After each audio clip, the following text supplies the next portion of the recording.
لبيك لبيك لبيك لبيك لبيك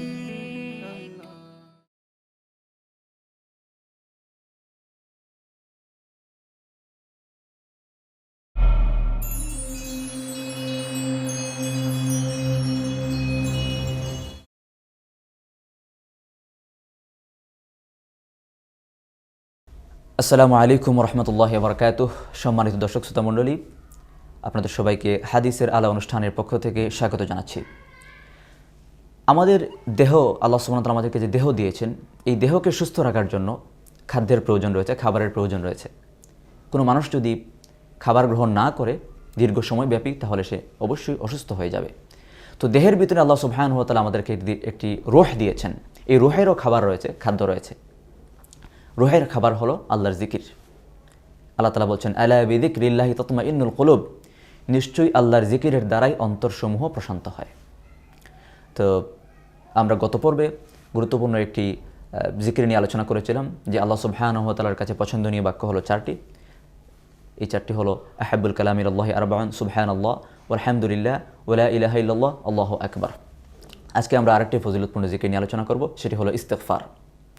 রাসূলুল্লাহ সাল্লাল্লাহু আলাইহি ওয়াসাল্লাম বলেন, এই হাদিসটি সুনান তিরমিজিতে বর্ণিত হয়েছে, তিনি বলেন, মান লাজিমাল ইস্তিগফার জাআলাল্লাহু লাহু মিন কুল্লি হামমিন ফারাজা ওয়া মিন কুল্লি দিকিন মাখরাজা ওয়া ইয়ারযুকুহু মিন হাইথু লা ইয়াহতাসিব। যে তিনি বলেন, যে ব্যক্তি ইস্তিগফার করাকে নিজের জন্য আবশ্যক করে নেবে, আল্লাহ সুবহানাহু ওয়া তাআলা তাকে কয়েকটি বিষয় দান করবেন। একটা হলো জাআলাল্লাহু লাহু মিন কুল্লি হামমিন ফারাজা, আল্লাহ তাআলা তার সকল দুশ্চিন্তাকে দূর করে দিবেন। ওয়া মিন কুল্লি দিকিন মাখরাজা, যত সংকটময় পরিস্থিতি রয়েছে এই সংকটময় পরিস্থিতি থেকে তাকে বেরিয়ে আসার তৌফিক দান করবেন। ওয়া ইয়ারযুকুহু মিন হাইথু লা ইয়াহতাসিব, এবং এমন জায়গা থেকে তার রিজিক দান করবেন যেটা তার কল্পনায় ছিল না। সুবহানাল্লাহ। এজন্য যখনই আমরা সুযোগ পাবো আমরা যেন বলি আস্তাগফিরুল্লাহ ওয়া আতুবু ইলাইহি, আস্তাগফিরুল্লাহ ওয়া আতুবু ইলাইহি।